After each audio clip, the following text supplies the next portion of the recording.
নমস্কার। প্রতিদিনের মতো আজও একটি পর্বে আপনাদের স্বাগত জানাই। শুভেন্দু অধিকারী কাঁচের ঘরে বসে ঢিল ছুঁড়ছেন, এই প্রশ্নই কিন্তু বঙ্গ রাজনীতিতে গত 2-3 দিন ধরে অত্যন্ত চর্চার বিষয় হয়ে গেছে। কারণ বেশ কয়েকদিন ধরে শুভেন্দু অধিকারী একেবারে নিষ্ক্রিয় হয়েছেন, কারণ মানসিক অবসাদে ভুগছেন শুভেন্দু অধিকারী।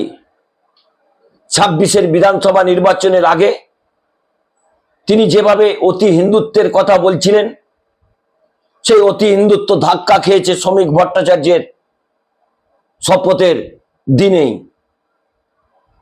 শ্রমিক ভট্টাচার্য পরিষ্কার করে শুভেন্দু অধিকারী সুকান্ত মজুমদারকে মঞ্চে বসিয়ে, ভারতীয় জনতা পার্টির কেন্দ্রীয় নেতৃত্বকে মঞ্চে বসিয়ে বহুত্ববাদের রাজনীতির কথা বললেন। তিনি শুভেন্দু সুকান্তর কড়া হিন্দুত্ব, গোড়া হিন্দুত্ব, গোড়া মুসলিম বিরোধী, গোড়া সংখ্যালঘু বিরোধী বক্তব্যকে নস্যাৎ করে দিয়েছেন। তাতেই কিন্তু শুভেন্দু অধিকারী সুকান্ত মজুমদার রাজনৈতিকভাবে ধাক্কা খেয়েছেন। ইতিমধ্যেই তো শ্রমিক ভট্টাচার্য ঠিক করে ফেলেছেন, তিনি রাজ্য অফিসে গত কয়েক মাস ধরে তিনি থাকবেন। সংগঠনের বেশ কিছু পরিবর্তন তিনি করবেন। তিনি মুখপাত্র পরিবর্তন করবেন। তিনি সাধারণ সম্পাদক পদে বেশ কিছু পরিবর্তন করবেন। তাতে শুভেন্দু অধিকারী সুকান্ত মজুমদারদের দুশ্চিন্তা আরো বেড়েছে। কারণ এই রাজ্য অফিস অলঙ্কিত করতেন শুভেন্দু সুকান্তর অনুগামীরা। সেখানে খুব একটা আরএসএস ঘনিষ্ঠ নেতাদের দেখা যেত না। সেই জায়গাতেই পরিবর্তন শ্রমিক ভট্টাচার্য করার চেষ্টা করছেন। হয়তো তিনি সফলও হবেন। ইতিমধ্যে বিভিন্ন অফিস থেকে শুভেন্দু সুকান্তর ছবিকে তিনি সরিয়ে দিয়েছেন। সেখানে নিজের ছবি লাগিয়েছেন, প্রধানমন্ত্রীর ছবি লাগিয়েছেন, জগৎ প্রসাদ নাড্ডা অর্থাৎ জেপি নাড্ডার ছবি লাগিয়েছেন।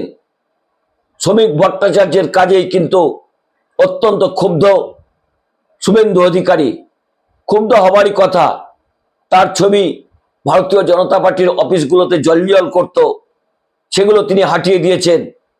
আর সাংবাদিক সম্মেলন যেখানে করেন, সেখানে শুধু পদ্মের চিহ্ন থাকবে। কারণ আরএসএস এর যে নীতি, সেই অনুযায়ী কিন্তু পুরনো ভারতীয় জনতা পার্টির নেতা এবং আরএসএস ঘনিষ্ঠ নেতাদেরই আগামী দিনের 26-এর বিধানসভা নির্বাচনে কাজে লাগাবেন। ইতিমধ্যেই আরএসএস কিন্তু পথে নেমেছে। কারণ আরএসএস এর সুপারিশেই শ্রমিক ভট্টাচার্য তিনি রাজ্য সভাপতি হয়েছেন। ধৈর্যের ফল যে পাওয়া যায় তা কিন্তু এই শ্রমিক ভট্টাচার্যকে দেখলেই পরিষ্কার হবে। কারণ তিনি 1 বছরের মধ্যেই রাজ্যসভার সাংসদ হলেন, তারপরে তিনি রাজ্য সভাপতি হলেন। তাহলে তার যে ভাগ্যে লটারি জুটেছে, তার মূল কারণ আপনাদের আগের প্রতিবেদনগুলোতে জানিয়েছি। তবু ছোট্ট করে আপনাদের জানিয়ে দিই যে আরএসএস একটি সমীক্ষা করেছিল। সেখানে দেখা যাচ্ছিল বঙ্গে ভারতীয় জনতা পার্টি 90-এর বেশি আসন পাবে না। সেই তদন্ত রিপোর্ট বিজেপির কেন্দ্রীয় নেতৃত্বকে দেয়া হয়, প্রধানমন্ত্রী নরেন্দ্র মোদী স্বরাষ্ট্রমন্ত্রীকে দেয়া হয়। তারপরে স্বরাষ্ট্রমন্ত্রী জেপি নাড্ডাকে দিয়ে, একটি সংস্থাকে দিয়ে পশ্চিমবঙ্গের ভোটের চালচিত্র তারা একটি পুনর্বিবেচনার কাজ করেন। একটি পেশাদারী সংস্থাকে দিয়ে তারা তদন্ত করান। কিন্তু সেখানে দেখা যাচ্ছে আরো আশাহত হচ্ছেন বঙ্গ বিজেপির নেতৃত্বের কাজকর্মে। সেখানে 50ও ক্রস করছে না ভারতীয় জনতা পার্টির আসন। তখন কিন্তু পুরনো নেতাদের ওপরই ভরসা করছেন এই নরেন্দ্র মোদী এবং জগৎ প্রসাদ নাড্ডা। তাই শ্রমিক ভট্টাচার্য সভাপতি হয়েছেন। সেখানেও দিলীপ ঘোষ সহ একাধিক নেতার নাম উঠলেও দিলীপ ঘোষকে নিষ্ক্রিয় করার চেষ্টা করেছেন বঙ্গ বিজেপির পুরনো নেতারা। তার মধ্যে শুভেন্দু অধিকারী হচ্ছেন মূল, এবং তারপরে বিশ্বের মতো কাজ করেছেন এখানে সুকান্ত মজুমদার। শুভেন্দু অধিকারী গত কয়েকদিন ধরেই তিনি অন্তরালে থেকে একেবারে কাজ করছেন। কারণ তিনি অন্তরাল থেকে বেশ কয়েকটি কাজকর্মের নমুনা ইতিমধ্যেই বঙ্গ রাজনীতিতে তোলপাড় শুরু হয়েছে।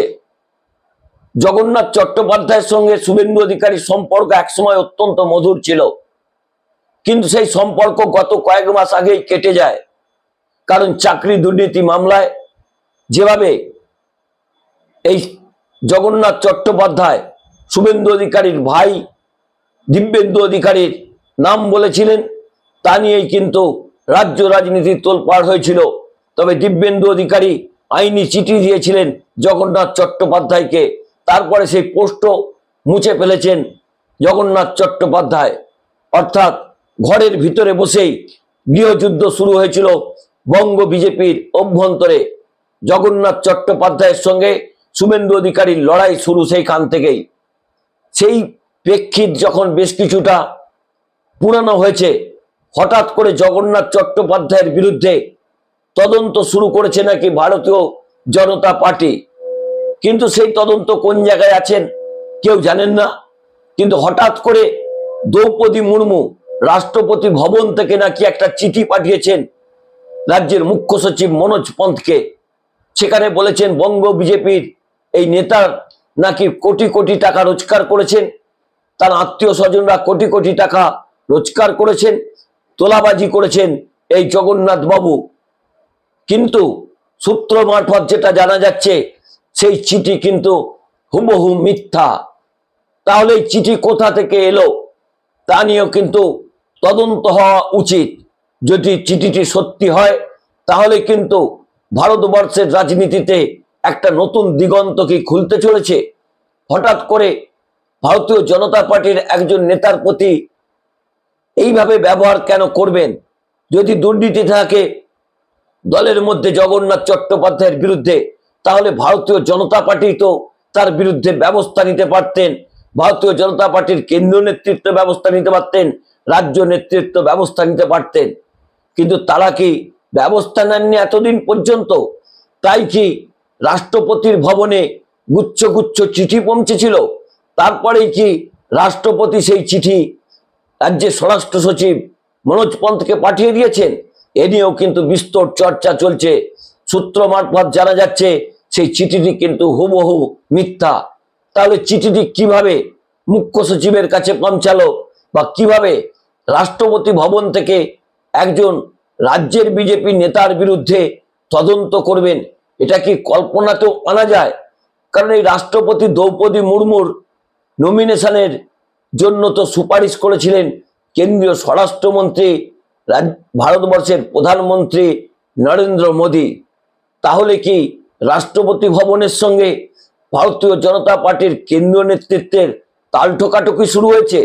দেখুন, এই পর্বে যে সত্যতা, সেই সত্যতা খোঁজার দায়িত্ব আমার নয়। কারণ যে চিঠিগুলো এসেছে, যে খবরগুলি সংবাদ মাধ্যমে প্রচার হচ্ছে, তার থেকেই আমি এই প্রতিবেদনটি আপনাদের সামনে তুলে ধরছি। অন্যদিকে জগন্নাথ চট্টোপাধ্যায়ের সঙ্গে শুভেন্দু অধিকারীর লড়াই তো বেশ কিছুটা পুরানো। কারণ জগন্নাথ চট্টোপাধ্যায়ের সঙ্গে শুভেন্দু অধিকারীর লড়াই তো ছিল, কিন্তু হঠাৎ করে শুভেন্দু অধিকারী মেঘনাথের মতো বেগের আড়াল থেকে কি কলকাঠি নাড়ছেন? এই প্রশ্নও কিন্তু জগন্নাথ চট্টোপাধ্যায়ের অত্যন্ত কাছের একজন বিজেপি নেতা গতকাল তিনি বলেছেন। তবে সেই ঘটনার সত্যতা আমার কাছে নেই। এই রাষ্ট্রপতি ভবন থেকে যে চিঠি এসেছে, যদি সত্যি চিঠি আসে তার তদন্ত হওয়া উচিত। কিন্তু হঠাৎ করে একটা প্রশ্ন উঠছে, রাষ্ট্রপতি ভবন থেকে বিজেপি নেতার বিরুদ্ধে তদন্ত করবেন? এটা কি এই বিজেপিময় ভারতবর্ষে সেটা সম্ভব? যদি বঙ্গ বিজেপির কোনো নেতার বিরুদ্ধে কোনো দুর্নীতি হয়, তাহলে তো কেন্দ্র নেতৃত্বই ব্যবস্থা নিতে পারতেন। তবে এই মুহূর্তে জগন্নাথ বাবু যথেষ্ট কিন্তু কোণঠাসা হয়েছে। ইতিমধ্যেই তিনি শ্রমিক ভট্টাচার্যের কাছে আবার আসার চেষ্টা করছেন, কিন্তু শ্রমিক ভট্টাচার্য এই নতুন নেতাদের কতটা দলে গুরুত্ব দেবেন তা শ্রমিক ভট্টাচার্য একাই নিজেই বলতে পারবেন।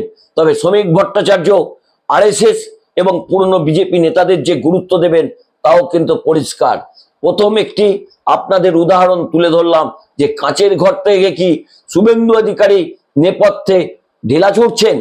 আরো একটি তথ্য আপনাদের তুলে ধরি। সেটা হচ্ছে, আপনারা জানেন বিতর্কিত অনন্ত মহারাজের নাম নিশ্চয়ই আপনারা শুনেছেন, যিনি এই বাংলাকে ভাঙতে চেষ্টা করেছিলেন। যে বাংলা ভারতবর্ষের মধ্যে একটি রাজ্য, সেই অঙ্গরাজ্যকে ভেঙে দুটি রাজ্য করার চেষ্টা করছিলেন এই অনন্ত মহারাজ। বঙ্গ বিজেপির নেতৃত্ব এবং কেন্দ্রীয় বিজেপির নেতারা তো বাংলাকে ভাগ করতে চান, কারণ উত্তরবঙ্গে বিজেপির কিছুটা হলেও শক্তি রয়েছে, তাই তারা উত্তরবঙ্গকে ভাগ করে একটি রাজ্যের প্রচেষ্টা তো একাধিকবার করেছেন, কিন্তু তৃণমূল কংগ্রেস তীব্র বিরোধিতা করেছেন। মমতা বন্দ্যোপাধ্যায় সহ তৃণমূল কংগ্রেসের প্রথম সারির নেতারা বিরোধিতা করেছেন। সেই অনন্ত মহারাজ হঠাৎ করে শ্রমিক ভট্টাচার্যকে কেন আক্রমণ করলেন? কেন শ্রমিক ভট্টাচার্যকে বললেন অর্ধ উন্মাদ? এই মহারাজের এই বক্তব্য নতুন করে চর্চার বিষয় হয়েছে, কারণ দিলীপ ঘোষ যদি মমতা বন্দ্যোপাধ্যায়ের সঙ্গে জগন্নাথ মন্দিরে যেয়ে তিনি পাপ করে ফেলেন, তাকে বঙ্গ বিজেপিতে নিষ্ক্রিয় করা হয়, তাহলে তো এই অনন্ত মহারাজ এবং মমতা বন্দ্যোপাধ্যায়ের সঙ্গেও বৈঠক করেছেন। তাহলে কেন অনন্ত মহারাজের বিরুদ্ধে ব্যবস্থা নেওয়া হচ্ছে না? কারণ হচ্ছে তিনি তো বাংলা ভাগ করতে চান। যে বাংলাকে ভাগ করতে চান শ্যামাপ্রসাদ মুখোপাধ্যায় থেকে শুরু করে আজকের এই অনন্ত মহারাজের মতো নেতারা এবং উত্তরবঙ্গের নেতারা, তাহলে এর নেপথ্যেও কি শুভেন্দু অধিকারী রয়েছেন? তাহলে কি শুভেন্দু অধিকারী শ্রমিক ভট্টাচার্যের বিরুদ্ধে কাঠিবাজি এখন থেকেই শুরু করে দিলেন? তবে শ্রমিক ভট্টাচার্য কিন্তু চুপ করে থাকার পাত্র নয়। তবে তিনি একেবারে সরাসরি মুখ খুলবেন না, কিন্তু তিনি নেপথ্যে বঙ্গ রাজনীতিটা যথেষ্ট ভালোই জানেন। কারণ যার 72 সালে রাজনৈতিক হাতে খড়ি হয়েছে, যিনি 82 সালে ভারতীয় জনতা পার্টির প্রায় জন্মলগ্ন থেকে যোগ দিয়েছেন, 53-54 বছর বাংলার রাজনীতি করছেন, তিনি এখন মহা হিন্দুত্ব ছেড়ে স্বামী বিবেকানন্দের হিন্দুত্বের কথা বলছেন, অর্থাৎ নরম হিন্দুত্বের কথা বলেছেন। তাতেই কি শুভেন্দু অধিকারীর ঝাল লেগেছে? তবে সেই ঝাল যদি লাগে, তাহলে কিন্তু আগামী দিনে 26-এ ক্ষমতায় আসার তো দূরের কথা, আগামী 30 বছরেও বঙ্গ রাজনীতি এ রাজ্যে কি ভালো ফল করতে পারবে? তাই কাঁচের ঘর থেকে শুভেন্দু যতই ঢিল ছুড়ুক, শ্রমিক ভট্টাচার্য কিন্তু চুপ করে দলের সংগঠনকে পরিচালনা করবেন।